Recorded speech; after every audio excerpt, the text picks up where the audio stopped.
Tort, where we will be able to place everyone on it to the people that we need to tort anyway for you all, if we're truly going to declare our sovereign status and divine beings, then that's the Vatican.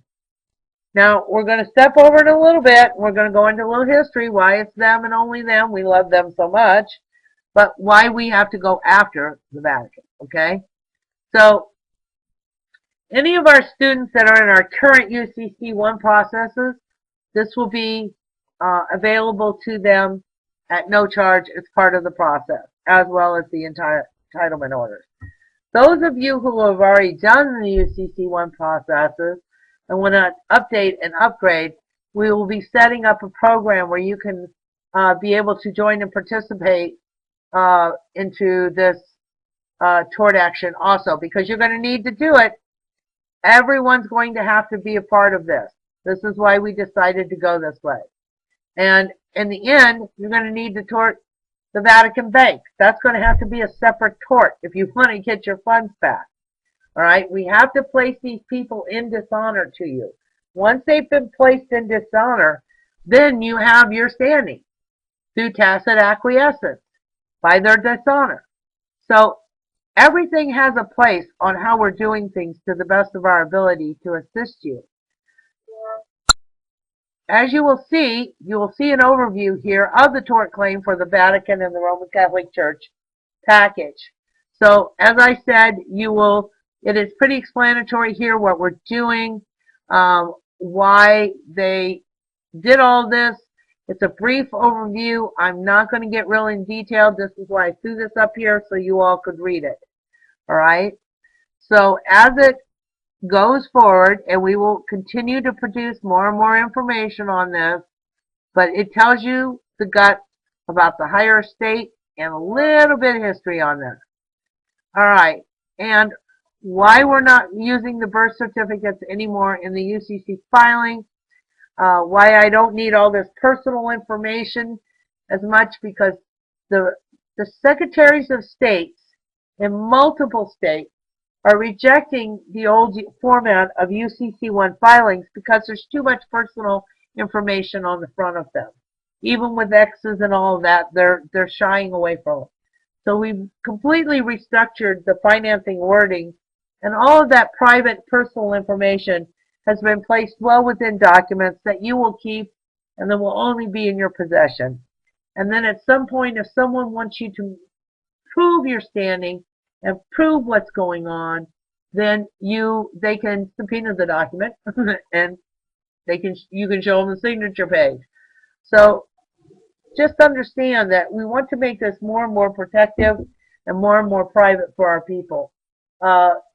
Everything can be amended, everything can be fixed. All right, now we will be working with bills of exchanges. As I said, the entitlement assignment payment orders, we're developing those too in-house. They will be included in our UCC packages.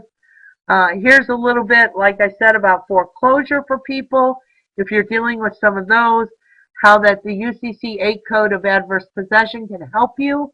All right? We will continue to develop and put things on our website. Here's some freebie tips.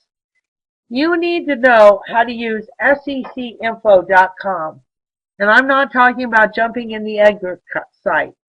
I want you to specifically go to secinfo.com. Set up an account. If you're going to be doing different things with different creditors, this is going to be your best friend. It's a site where all the corporations in the country or who are foreign that are coming in this country that are publicly traded are on this site. You will find every piece of documentation and more stuff you don't want to see on this site about a company. But if you will take the time, you can dig into their original articles of incorporation. You can dig into and find their insurance companies for your claims. You need the accession numbers. You need their EIN numbers. You need to find out where their real home base is. Where's their home base for corporations? Are they out of Delaware? Are they out of a different corporation? or a different state, what are they actually doing? Who are the subsidiaries? Who are the board of directors? What kind of forms have they filed? All of their internal guts have to be filed publicly. This is why they're publicly traded. So they have to have full disclosure. Okay? So you need to get familiar with that so you can find the correct numbers and the correct company titles and headers when you file UCC1 liens against people that you've achieved down the road. You don't need massive amounts of paperwork to do torts. Torts can be done in as little as 3 pages and very effectively. So it just depends on what you're doing and what you need to work on. So go to SEC Info. All right.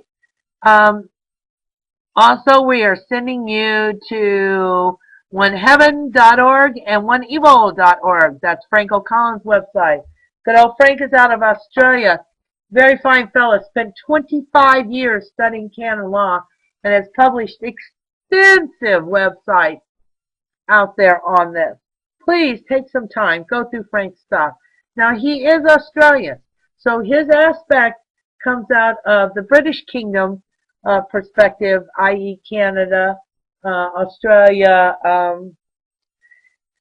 England, Scotland, Ireland. This is where that whole perspective is coming out of.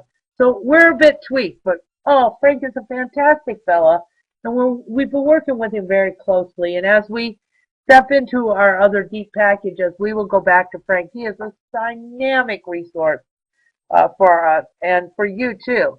So please support the people who are out here doing their best. Now, as you will see out here, we do not want to ever kill the straw man. You never want to kill your straw man.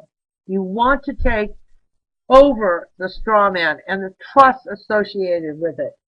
That's where the estates are coming in. That's where the wills are coming in. That's where the occupant of the executor office is going to come in. The authorized representative. All of this is going to be playing with taking over the custody trust and the straw man dealings that are going with it. So you don't want to get out of the system. You can't live in the desert. You need to take control of the beneficiary and what the system is using you for, so that you control how it is used, not them controlling you. So, excuse me. Please be aware that we are not going to kill the straw man. We don't recommend it. Drive your cars. Personally, I have a driver's license, insurance, and license plate. So, and that's because I have better things to do with my time than fight the local police. Truly. Though we do go catch it every now and then I step up and I file things with the local prosecuting attorney and in the courts, and that's how you do it. You file it as discovery. Okay, so let's move forward, and you're going to see that there are some updates. Kind of what we're going to need for people who are in the UCC filing. We do have specific checklists for them. This is the latest stuff, so know that we do. Sometimes your things are going to get delayed, not because we've forgotten you, but because we are trying to update something and do the best for you. And the better updates we get, the faster we get, so we can assist more people. And truly, that's what we are trying to do. We just lowered all of our prices. We are a very small company. We really do work on a shoestring budget, but we are here to do the best that we can to assist our students and their families in having a great educational and entertainment experience. Okay, let's step on to something new.